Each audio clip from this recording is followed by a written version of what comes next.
Welcome back to another episode of Sal and Pals Go to the Movies. This is another Throwback Thursday review. I'm here with my friend Touly. Say hi, Touly. Hi, everyone. And today we're going to be talking about El Mariachi. And just fair warning, there's going to be spoilers up ahead, so you've been warned. A traveling mariachi is mistaken for a murderous criminal and must hide from a gang bent on killing him. So my first pro for this movie is the budget. Robert Rodriguez only spent $7,000 on this movie, and that is the whole movie. That is pretty low. When I say low, I mean extremely low. He just used one camera, and most of his budget went into buying film and developing the film. Other than that, he said that this movie pretty much wouldn't have cost him almost nothing. And if you listen to Robert Rodriguez, when he talks about ways that he went around and finding alternatives to filming this movie, they are brilliant. For example, there were reporters bashing him for filming in town, so he gave him a small role in his film, and that stopped them from writing bad things about him in the papers, and he filled extra roles in his movie. That's brilliant. Or, for example, he didn't have enough money to rent a jail to film, so he went to a local one, and he asked if he could shoot there, and he gave him the guards there a role in the movie. That cut the budget for renting a location, paying extras, paying for the uniform because they used the police uniforms already. Also, he got in with the cops to let them borrow real guns to use as props for the rest of the movie. My next point is the editing. Okay, so this is closer to the first point, but it's still a pro. The way Robert Rodriguez shot this movie was he was shooting with one take, but from multiple angles to give the illusion that he had multiple cameras on set. And after that, when he was editing, he would just cut the good parts, and once they started messing up, he would cut to another take from a different angle and use that. So it gives the illusion that it's multiple cameras, and when actors would stumble or mess up their lines, he would always cut to another angle and use the other position or point of view. This also gives the movie his guerrilla rugged style of shooting that is, to me, a modern crossover of a Western and the elements of a grindhouse film, which is so Robert Rodriguez nowadays. My next point is the length of the movie. The length of the movie is roughly about an hour and 20 something minutes, which is the perfect amount of time to get your attention and hold it with this simplistic story. This brings me to my cons. The first con is the story. It's not a bad story, but not an excellent story. It's a simple story. It's about mistaken identity, plot story. Only one element of the story really stood out and I liked it, which was the times where the mariachi fell asleep and he dreamt about premonitions. They were sort of artistic. They had symbolic images inside of them, and the way it was shot, it kind of made it surreal that he was in a dream, but it also gave this element of that he felt something was coming. So that's the only thing that I grasped around it that I really enjoyed about the story. Other than that, the story was too simple, easy to follow. I mean, not too complicated, but what can you expect from what we call a grindhouse movie? Other than that, the acting was noticeably really bad because it's a low budget movie. Some lines that some actors delivered left me thinking if there was more. For example, the bad guys. I did not really understand what made them really bad because they never got established. We just saw them talking to each other, and yes, we understood they were partners at one time and now they're rivals. But what really made them evil? What made them bad? What made them want to go after each other? We never got that backstory. Also, some of the characters seemed out of place. We saw them running around town with guns. Other people were just walking around. They were shooting. Nobody was running out of the way. This was a little far-fetched, but at the same time, you give it a leeway because it's a low-budget movie. But for me, I would have appreciated if they would establish some characters, the bad guys, giving them a little more backstory to them. Well, I guess that's the reason we have Desperado, the second part to this movie. So I guess with that, I'm going to pass it on to my friend Touly and see how he saw the movie and what grade he gave the movie. This was actually the first time I ever seen this movie. When Sal introduced me to it, I sort of thought to myself, based on the name of the film, that it probably had some sort of cultural relevance to the movie industry. Maybe Sal could elaborate on that later, but as I was watching through the film, I did notice some of the things that Sal mentioned, both on the positive and negative side. In terms of the story, I kind of looked at it in both lights in a way. I do like it that it was simple enough to follow, that even if I watched the movie without subtitles that I could, for the most part, understand what's going on because of the narrative that they were trying to tell here, which again, Sal pointed out, it was about a guy who wanted to establish himself professionally as a mariachi, but got caught up in this thing between these two guys who wanted to kill each other. And he got confused with the guy who was coming after the big boss. And of course, then there was that love story that came about, the protagonist and the lady at the bar. So for the most part, yeah, it was pretty easy to follow. And I appreciated that because it allowed me to focus more on what was on the screen instead of having to put one and one together by reading the subtitles. I did appreciate that. But with that being said, I wish the story, in a sense, would have stayed simplistic throughout the entire story so that it was A, it would be consistent, and B, it would just overall make sense. By that, I mean, it was really like the ending that threw me off because when our protagonist finally caught up with the lady who he fell in love with, by at that point, she was already dead, I was able to sympathize for his loss, but how he lost his hand, I didn't quite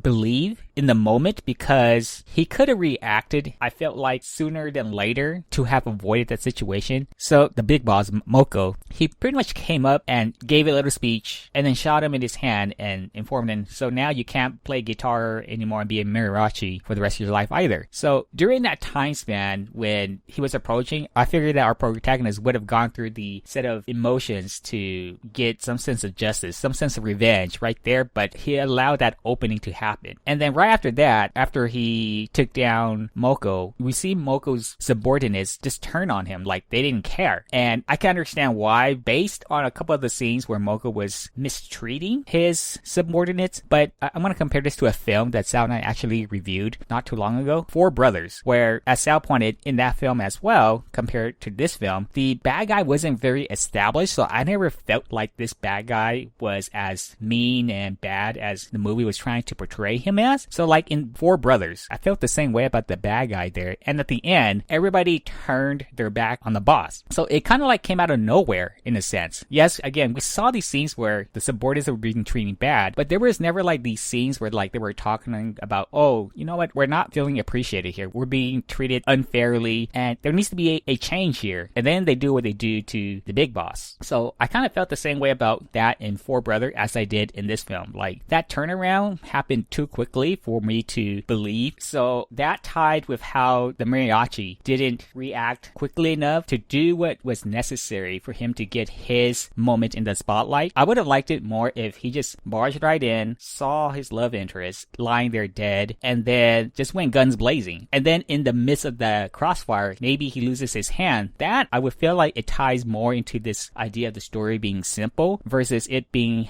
this sort of poetic justice in the sense that, you know, the dude lost his hand and now he's going to become this somebody else now. And at the same time, everybody turns their back on Moco because of how he treated them. So it went from this idea of, okay, I can follow on, and then, whoa, wait, what just happened here? I had to like think for a bit, basically. Like I had to pause for a bit and say to myself, wait, what just happened here? In that sense, I thought the story sort of like derailed in a way, although it just happened, you know, of course at the end. But as the saying goes, sometimes it's not necessarily how you start something, it's how you finish. I feel like this film kind of fit that theme in a way where I was okay with what I was seeing until what happened at the end. And then in terms of the premonitions that he was having through his dreams, I also wish that the mariachi fella would have acted upon those more strongly as well. Like maybe the first few premonitions he had, he didn't treat them as seriously, but then the more he came to realize that these were actually becoming a part of his reality, that, you know, for the next premonition he had, he would have reacted to it in a more sensible way, like being extremely cautious. For example, with that last premonition he had about him chasing his lover through this graveyard, like he would have been more careful around her. Like, you'll tell her, you know what, I'm not going to leave your side. I'm going to stay by you because I have this weird feeling that something bad might happen to you. Something like that. But it never felt like he reacted to them in such a way that made me feel like those dreams actually mattered. So because of that, I didn't feel like the dreams was necessary in that sense if it wasn't going to affect how he acted in the real world. And this is just a personal critique. I'm not going to say that it's either good or bad, but how this movie was shot at time, it was really rough around the edges. I think Sal kind of mentioned it with this sort of guerrilla style shooting. And for me, I'm not a big fan of those because I get nauseated really, really easily if that technique is used too often throughout the film. I can understand it being implemented here and there to create some sense of tension, some sense of suspense, some sense of action happening. But if it keeps being used over and over, it kind of disrupts me in terms of trying to just watch what it is on screen. And there are plenty of movies out there that have done this sort of thing, if not guerrilla style, but just with shaky cam. And for me personally, I just can't watch these sort of films, or I'll have to like pause for a sec to recover from the nauseated feeling that I'm getting from watching the movie. I'm not going to say that it's a good or bad thing, but personally, it kind of affected me that way. I would prefer this sort of narrative, maybe a little bit more if it wasn't shot in this style to this degree,